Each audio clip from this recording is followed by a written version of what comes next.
Se vive de prepo y se duerme apurado, y la barba hasta Cristo se la han afeitado. Hoy se lleva a empeñar al amigo más fiel, nadie invita a morfar, todo el mundo en el riel. Hoy empezamos otro programa de la economía por Moreno. Le doy las gracias a Pablo Chaliú por haber venido, y la idea fundamental es que vamos a reflexionar con Pablo sobre este hipotético todavía acuerdo de entendimiento con el Fondo Monetario Internacional, que naturalmente el entendimiento está, y es hipotético porque merece la firma de un instrumento formal, que no es otra cosa que un contrato de mutuo, que es el contrato que vincula a un acreedor con un deudor, donde por lo menos tiene que tener dos elementos claros, al margen de todas las cláusulas de estilo, que es cuánta plata nos van a prestar en una cifra certera, y también de manera certera cómo va a ser el gobierno argentino para pagarlo. Y cuando digo certero, que tiene que ser certero, y la posibilidad de repagar ese préstamo que te hace está directamente relacionado con los recursos fiscales. Los recursos fiscales están relacionados con los ingresos y los egresos tributarios. Los ingresos tienen que ver con los impuestos que cobras, y los egresos con los gastos que realizás. Y si uno es mayor que otro es el famoso déficit. En este caso, si el egreso es mayor que los ingresos, tenés déficit. Ahora bien, podés tener un déficit que vos planifiques, porque sabés tus egresos y sabés tus ingresos, o podés tener un déficit que quede de alguna manera incalculable, indeterminado, porque entre otras cosas sabrés tus gastos, y esa es la promesa de bajar los gastos, pero no sabes tus ingresos, porque como tus ingresos dependen de los impuestos que cobrás, y los impuestos están directamente relacionados con el nivel de actividad, si el nivel de actividad de mayo, como todos sabemos, son sensiblemente menores a los de abril, la facturación de todas las empresas bajó bastante mayo con respecto a abril, como sigue bajando junio con respecto a mayo, los impuestos que tienen que ver con esas ventas hechas en mayo también son menores.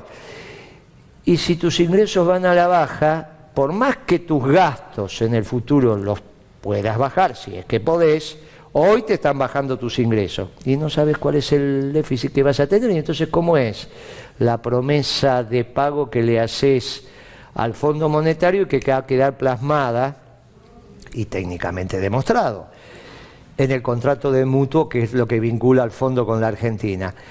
Por eso abro un interrogante sobre la hipotética firma del 20 de junio. Creo, no sé si Pablo, si vos estás de acuerdo, creo que lo que hicieron fue tomarse unos días, entre el 7 que anunciaron esto y el 20 que van a firmar, a ver cómo va reaccionando la economía.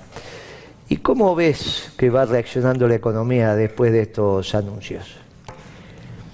Bueno, yo te diría que desde el punto de vista de la economía real, muy mal, muy mal. Yo diría hay que estar muy atentos a las convocatorias. Convocatorias de acreedores. Convocatorias de acreedores. Hay que estar muy atento a los despidos, a los cierres. Ahí realmente hay una crisis que no solo no se superó, sino que con esto que hicieron se agravó. Pero si lo queremos ver desde el punto de vista financiero, las señales tampoco son buenas. El Banco Central dijo: yo no intervengo en el mercado cambiario, lo voy a dejar libre. Y de hecho, durante 2 días lo dejó libre. Al tercer día resucitó, ¿no? Claro. Al tercer día interviene el mercado, porque se le iba de nuevo a las nubes el tipo de cambio. Entonces uno dice, bueno, bárbaro, ¿qué esquema es este que parte de afirmar vamos a una flotación limpia y al tercer día la cambia y vos no sabés por qué la cambió tampoco?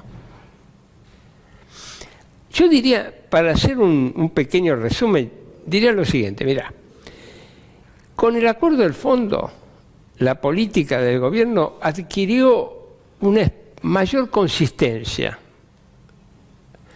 pero aclarando que la consistencia entre políticas equivocadas no te lleva a los objetivos. Ahora, también es cierto que si vos tenés inconsistencia en las políticas vas a una crisis, que es lo que estuvimos diciendo nosotros desde hace bastante tiempo.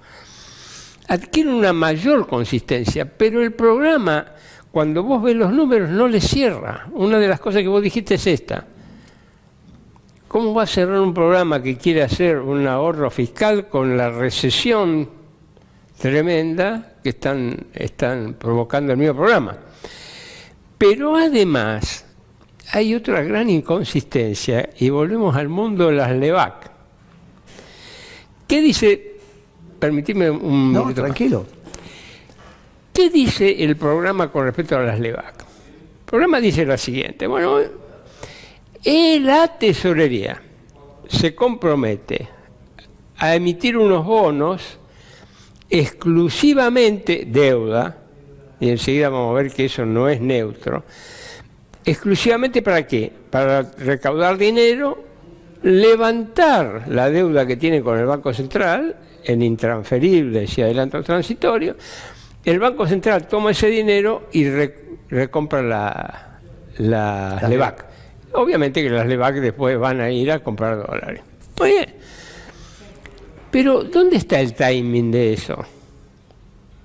¿Cómo está calculado en el tiempo? Porque ahora tenemos vencimientos espectaculares de LEVAC. Y vamos a tener después un mercado secundario. Bueno, bárbaro. ¿Cuándo la tesorería va a emitir esos bonos para hacerse la plata y después pagarle al Banco Central? Porque si no, el problema de las LEVAC sigue igual. O sea, es una especie de mera enunciación de voluntades. En algún momento la tesorería va a mandar un... Ahora, fíjate lo siguiente, qué cosa interesante. ¿Qué tiene que hacer el Banco Central para que no le explote la bomba? Y va a seguir comprometiendo al sistema financiero argentino. Con lo cual, el problema de las LEVAC, que en su momento era un problema del Banco Central, ahora empieza a ser un problema del sistema financiero. Y si sigue con esa tendencia, el sistema financiero va a estar totalmente comprometido con las LEVAC. Otro problema más que vos podés decir desde ya, si tenemos una recesión y el sector privado está mal, ahora va a seguir estando mucho peor porque vamos a tener un sistema financiero que no está en capacidad de prestarle y porque además la tesorería va a seguir quitando fondos al sector privado con esa emisión que presuntamente va a ir a levantar las LEVAC. Este programa no cierra. Déjame aclarar un poco lo de la consistencia e inconsistencia, para que quede claro el mensaje. No hay ninguna duda que este experimento, y por eso lo llamamos experimento, y que tenía una expresión social atrás, que son las 1000 familias y la oligarquía, y siempre decíamos que Macri no es Macri, sino Blanco Villegas, era absolutamente inconsistente porque había una tensión entre lo fiscal y lo monetario que era evidente. Nosotros este diagnóstico lo hicimos allá para febrero, marzo del 2016 y después se fue agudizando. Esto generó una supercrisis porque el tema fiscal es muchísimo más grave hoy que lo que le terminó pasando de la Rúa, que valga de paso, muchos radicales después terminaron diciendo, pobre de la Rúa, lo echó un golpe de mercado. Yo lo escucho a veces al diputado Moró decirlo, a de la Rúa lo echó un golpe de mercado, entonces tendríamos que decir que a Macri estuvo a punto de echarle un golpe de mercado también, lo cual es absolutamente ridículo. La inconsistencia generada en la política alfonsinista, producto de la monetización del déficit, un déficit enorme, que lo que hacía era financiarlo todos los días con emisión monetaria, terminó como terminó. Bueno, hoy estamos peor. Lo que pasa es que no se ve la cantidad de plata en la calle porque casi uno podría decir, no, esa plata es una cuasi moneda llamada LEVAC, que en algún momento es una moneda en potencia. Por lo tanto, mire, es una moneda en potencia. Bien, o sea que hoy el déficit cuasi fiscal de arranque, el déficit fiscal de arranque, el déficit fiscal total de arranque ya está por arriba de 5 puntos de cuasi fiscal. O sea que está por encima, el déficit fiscal total sería el del Tesoro, el de las provincias, el de los municipios, más el cuasi fiscal. Si solo el cuasi fiscal estás arriba de 5 puntos, bueno, estás en un lío grande. Bueno, estás peor que Alfonsín. En el sector externo también, estás peor que con De la Rúa. La necesidad de dólares hoy, en proporción al PBI, es mayor que la dificultad que tenía De la Rúa cuando colapsó su gobierno. El gobierno de La Rúa finalmente colapsa porque no consigue 5.000 millones de dólares. Acá la proyección para el año 18, antes de esta devaluación, era de 35.000 millones de dólares. Estábamos en el entorno del 6% del PBI, de déficit, muchísimo más grande que lo que le pasaba a De la Rúa, que ahí estaría en 2 puntos y medio del PBI. Y a pesar de eso, el gobierno se tuvo que ir. Por lo tanto, la suma de estos dos desequilibrios en una supercrisis hacía peligrar el hecho institucional, no hay ninguna duda. Esto es que el gobierno de Macri no cumpla su mandato. Y esto es lo que estamos viendo y lo que alertamos los profesionales. Lo del fondo corrige esto en términos teóricos, porque ahora entramos en un modelo neoliberal. Está claro que es un modelo neoliberal auspiciado por el fondo. Está muy claro, podés estar a favor, podés estar en contra, pero ahora las oraciones se hacen con sujeto, verbo y predicado. ¿Se entiende? Es un país que no me gusta, pero es el que eligieron ellos construir. Por lo tanto, antes no era neoliberal, porque no puede ser neoliberal antes y neoliberal ahora si en el medio está el fondo. Entonces, esta situación nos aclara el diagnóstico. Ahora, esta consistencia que el tutor fondo le da al gobierno y le dice, bueno, ustedes no saben de economía, yo les explico cómo se hace para hacer un modelo neoliberal de verdad, quizás sea tarde, que es lo que vos estás diciendo. Porque los desaguisados que han hecho son tan impresionantes que hoy la tasa de interés que tienen es del 40% para aquel deudor que no tiene riesgo, que es el Banco Central. En el sector formal de la economía es muchísimo más alto. Y en el informal, multiplicarlo por... Ni hablemos. Ahora, detengámonos en el sector formal, porque esto es lo interesante incluso para el diagnóstico. Yo estoy en condiciones de afirmarles hoy que con esta tasa de interés prácticamente no hay crédito comercial. Por lo tanto, están sufriendo las pequeñas y medianas industrias comerciales, industriales, las que dependen de los insumos, porque es todo casi 7 días, 15 días, 30 días, pero contado. El crédito comercial 60 no, se fue achicando. Ahora, cuando vamos a las grandes empresas, Madanes en Aluar, la familia Roca en Techín, Arcor, el polo petroquímico de Bahía Blanca. Mirá, Pablo, vos sabés que nosotros estudiamos en la facultad lo que se llama función de producción, que es, vos sacás un bien y ese bien, cuánto aporta el trabajo, cuánto aporta el capital, cuánto aporta... ¿no? Esa es la función de producción. Claro, cuanto más arriba, aguas arriba estés, ejemplo, vos sos siderúrgico, más es tu dotación de capital con respecto al producto producido. O sea, si vos estás en la industria textil y sos un diseñador, casi es todo mano de obra. Si sos costura, ahí hay mucho de mano de obra. Si es corte, si es tejido, ya hay mano de obra, pero hay maquinaria. Ahora, si estás en la metalmecánica y sos siderúrgico, es de la tonelada de acero que haces. El mayor costo es el de capital.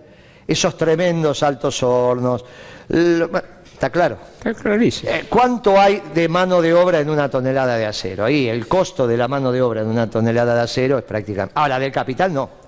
Claro, cuanto más arriba estés en la cadena de producción, más influencia, más capital intensivo es ese bien. Y más te afecta la tasa. Exacto. Entonces, ¿qué te va a empezar a pasar en los próximos 15 días? Que vos vas a ver cómo la UIA empieza a protestar. Porque la UIA, en la caja de resonancia, es obvio que va desde pequeñas empresas a grandes empresas, pero bueno... Es como la AFA, no es lo mismo que hable Chacarita que hable Boca River. Bueno, estamos de acuerdo con esto. O en las Naciones Unidas, todos los países tienen el mismo, bueno, es un voto, sí, pero el voto de Estados Unidos, bueno, al margen del tema del veto, es el poder relativo. Y entonces no solo tenemos en la tasa de interés problemas por la cadena de comercialización y el crédito comercial, sino que empieza a no saberse cuál es el costo de la tonelada de acero y si Roca tiene que vender o no vender acero. ¿Cuánto tiempo va a estar Roca sin levantar la voz? Y semanas. Porque él no sabe si la amortización que está poniendo, porque se supone que en la tonelada de acero va la amortización de todo ese capital, que cuando reponga va a su vez con tasa de interés, se le arma un lío que no sabe si... Ah, no, yo facturo en dólares. Ah, está bien, pero entonces tenés que poner la esperanza de devaluación en la inversión que haga y decirme a cuánto pones ese tipo de cambio y qué vas a hacer. Entonces se me armó un lío entre la tasa de interés y el tipo de cambio, que si bajan la tasa de interés, se les dispara el tipo de cambio. Si se les dispara el tipo de cambio, tienen un lío bárbaro. Pero si no bajan la tasa de interés, tienen otro lío mayor y no pueden bajar la tasa de interés. O sea, en el propio entorno del modelo neoclásico que les está instalando, si es que firman el acuerdo, el fondo, tienen un intercambio entre tasa de interés y dólar extremadamente complicado. Supongamos que lo pueden resolver muy bien. Baja la tasa de interés, el dólar se le dispara y ahí viene el problema de la gobernabilidad. Porque a diferencia de 2016, este modelo no le cierra con 25% de pobres. Este modelo le cierra con 50% de pobres. Porque ya los tenés, los 25 o más. No, el problema es que los desajustes son enormes. Claro, sí, sí. Una cosa es que vos tengas un desajuste de 2 puntos y medio, 2 puntos y medio de déficit de cuenta corriente, y otra cosa es que tengas 6. A mayor desequilibrio, el tamaño del ajuste que tenés que hacer es superior. Claro, sí. Porque yo puedo hasta discutir con vos cuántos son los pobres. Yo no creo que los pobres que... Yo calculo que me duplicó, triplicó la pobreza que nosotros dejamos. Pero estaríamos ahí cerca y ahora se va. Pero con esto no resuelve la garante que los pobres actuales van a ser más pobres todavía. Ah, claro. No, eso es mucho más grave. Claro. Porque acá hay otro concepto que es el de la indigencia. Claro. El indigente es ni siquiera aquel que puede comprar la canasta básica. Entonces, yo te digo a vos, ¿cuál es la tasa de desocupación que cierra este modelo? Y no baja de 25 puntos. O sea, los 25 puntos, 22, 23, 24 de la desocupación, es 2001-2002. Esa es la desocupación, cuando el desequilibrio era menor, de piso. Y la pobreza es esa misma. Por lo tanto, el costo social, si es que ellos me bajan la tasa de interés y me la ponen en un nivel que el sistema productivo argentino aguante, me va a implicar un tipo de cambio que me licúa los ingresos populares sin una política de ingresos, porque no te van a salir a controlar precios, porque el problema ahí no es el tipo de cambio, sino lo que se me genera por la inflación. Pero aun cuando quisieran controlar los precios, nadie le va a creer. Nadie le va a creer. Entonces, el deterioro de los ingresos populares es fenomenal. Déjame una pequeña pregunta. Por más que bajen la tasa de interés, van a encontrarse con otra restricción grandísima, que es la disponibilidad de fondos del sistema financiero. Acá hay dos restricciones: la altísima tasa de interés y la cada vez menor capacidad de préstamo que tiene el sistema financiero. ¿Por qué? Porque están empezando a estar superavitario en papelitos, y el papelito no genera crédito, es una inmovilización del crédito. Tenemos problemas por los dos lados. Por los dos lados.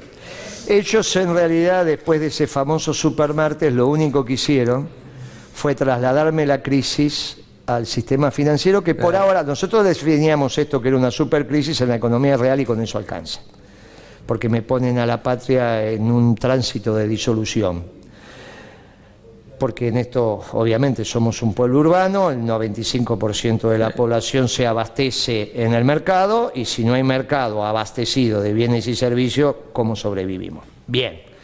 Pero encima ahora me metieron en el sistema financiero por lo que vos estás diciendo. Los bancos tienen menos plata, tienen más LEVAC, tienen más títulos de endeudamiento y encima tienen menos dólares porque los obligaron a vender los dólares que tenían con una resolución que se me hace. A vos te saca alguien una resolución y dice, bueno, los 100 dólares que tenés, vendelo. Vos son locos, no se puede.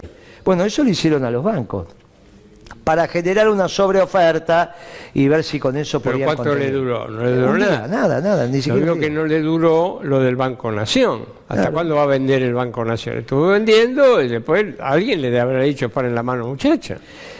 Después hay una interpretación también del tamaño de la asistencia, de la pretendida asistencia financiera del fondo, que ciertamente es de una envergadura, si es que terminan entregando los 50.000 millones de dólares. Entonces dice, no, pero este es un respaldo de las grandes potencias al gobierno de Macri. Yo digo, miren, no se equivoquen, no se equivoquen.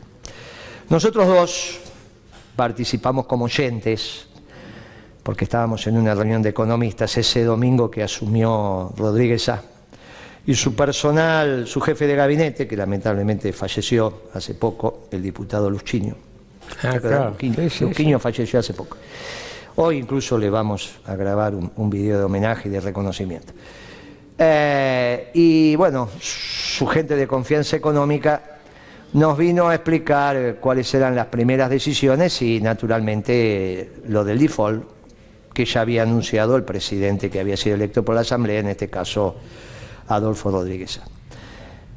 Y fue muy claro ahí en la explicación, ese domingo a la tarde. Dijeron, miren, defaulteamos toda la deuda privada, pero de ninguna manera defaulteamos la deuda de los organismos multilaterales de crédito, porque las sanciones para defaultear la deuda con el fondo, búsquenla en internet, son 1000 y pico de páginas que están ahí en los distintos idiomas, pero entre otras cosas te agarran y no participas de nada más, ni siquiera creo que a esta altura participás de la OIT, si no estás en la UIT no tenés comunicaciones, o sea, no hay una posibilidad de defaultear al Fondo Monetario, salvo que pase lo que pasó con Irak o lo que pasó con el Congo, que son procesos de disolución y que, bien, por eso Rodríguez A. no defaulteó con el fondo. Esa es una tradición, se defaultea al sector privado, no se defaultea al Fondo Monetario Internacional ni al Banco Mundial. De hecho, no lo hicimos en el 2001, o no lo hizo Rodríguez A. Claro. Muy bien. Y lo explicó con precisión. Entonces la situación es distinta. El Fondo Monetario, en realidad, es la expresión última del sistema financiero internacional. El sistema financiero internacional se embarcó en estos 2 años en una cantidad de deuda nueva con el gobierno, más o menos en esta envergadura. Nosotros decimos alrededor de 60.000 millones nuevos, neto nuevo, ¿está bien? ¿Sí? Que es la deuda nueva. Se endeudó más, pero parte pagó, entonces es la deuda nueva.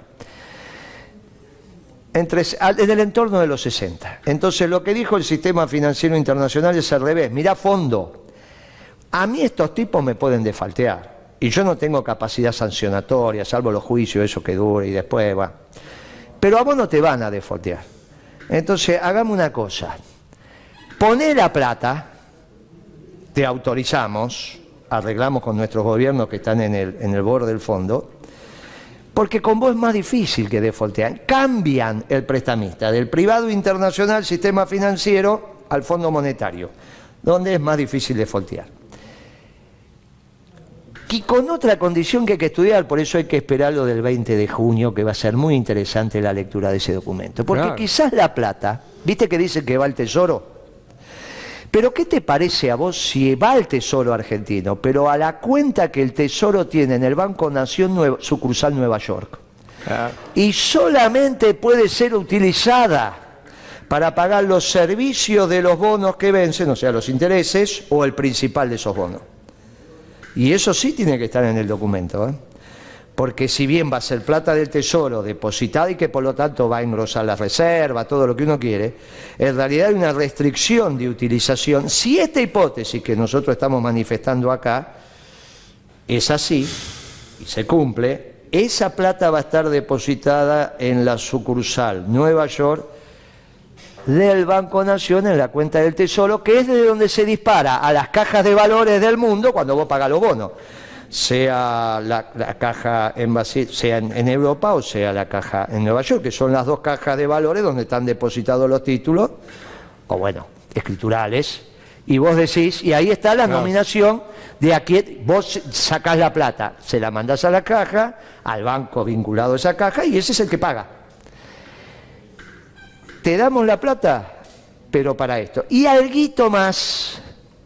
Está bien, están hablando de algunos miles de millones de pesos, si se arma algún lío social y que bueno, que puedas. En esto sí tenés libre disponibilidad, un pedacito. Lo otro está para esto. Claro, cierra el esquema del mejor equipo de los últimos 50 años. Fueron al fondo y el fondo le dijo, bueno, te la doy, el sistema financiero me la estoy pidiendo, te la pongo acá, solo la podés usar por esto. Por eso va a ser bien interesante. Leer la carta de intención. Claro, y el acuerdo, claro, el contrato de mutuo. Claro. Es una hipótesis, pero vamos a ver. Pero a ver, en esencia, ese es el objetivo del préstamo. Ah, claro.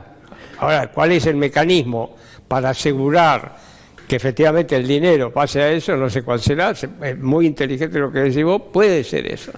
Pero no hay otro objetivo en este préstamo del fondo que no sea este.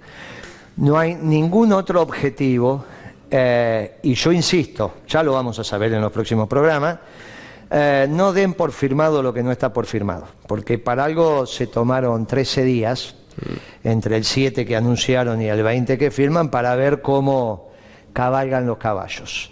Y la verdad que no le está yendo bien, porque el dólar se le disparó, dijeron que no iban a vender, hoy salen a vender, o sea, todo lo que van diciendo, un día hacen una cosa, otro día hacen otra. Claro, todavía no entraron en el esquema neoliberal porque en realidad no firmaron. Todavía están en ese espacio de transición, claro, y se supone que tienen ciertos grados de libertad. Mis queridos compañeros, peligra la patria.